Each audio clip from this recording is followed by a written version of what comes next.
Pellegrini a Fica v spoločnom šíku proti drahému benzínu. Dobrý deň.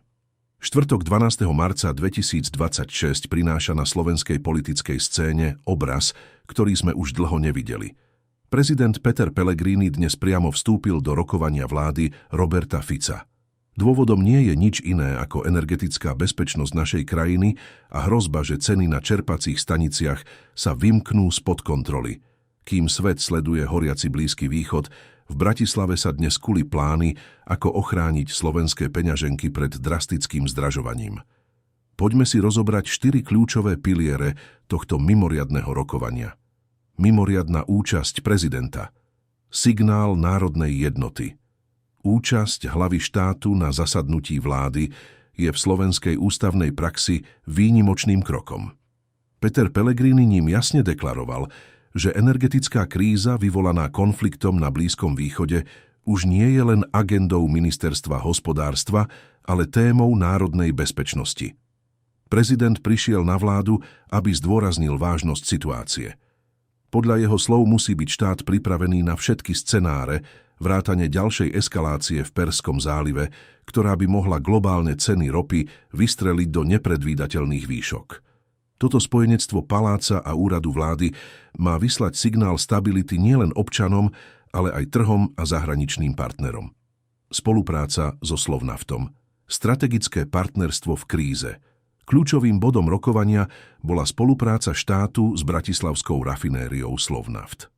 Prezident aj premiér potvrdili, že vláda je v neustálom kontakte s vedením rafinérie. Cieľ je jasný – koordinovať kroky tak, aby sa zabránilo prudkému, skokovitému rastu cien palív. Štát sa snaží so Slovnaftom dohodnúť na využití strategických rezerv a optimalizácii marží v momente najväčších výkyvov na svetových burzách.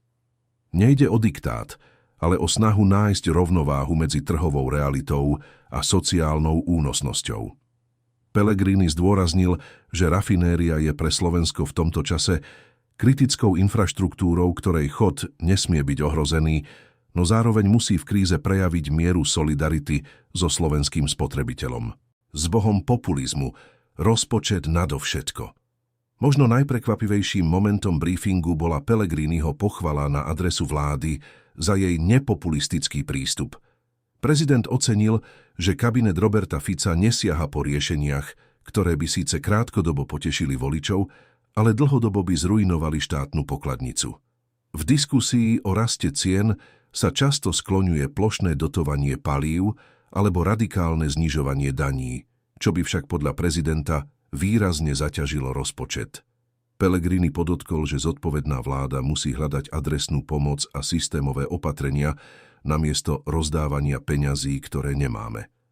Tento pragmatický postoj ukazuje, že rok 2026 je rokom tvrdých ekonomických rozhodnutí, kde emócie musia ísť bokom. Ficov cieľ lacnejší než v Rakúsku. Premiér Robert Fico dnes zopakoval svoj energetický manifest. Slovensko je podľa neho v unikátnej krízovej situácii, ktorá si vyžaduje unikátne riešenia. Jeho ambíciou je udržať ceny benzínu a nafty na úrovni, ktorá nebude dusiť slovenskú ekonomiku. Stanovil jasné benchmarky. Slovenské palivá by mali byť vždy lacnejšie ako v Rakúsku a minimálne porovnateľné so zvyšnými susedmi Česko, Poľsko, Maďarsko.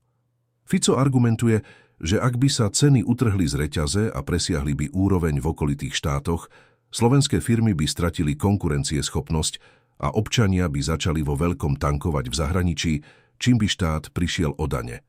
Udržanie tejto parity je pre premiéra politickou prioritou číslo 1. Výzva k diskusii. Čo si o tom myslíte? Spoločné rokovanie prezidenta a vlády ukazuje, že situácia je vážna. Rád by som počul váš názor na túto koordinovanú akciu. Schvaľujete, že prezident Pellegrini priamo zasahuje do energetickej agendy vlády, alebo by mal ostať v nadstraníckej rovine? Napíšte mi svoje názory dolu do komentárov. Čítam si každú vašu reakciu.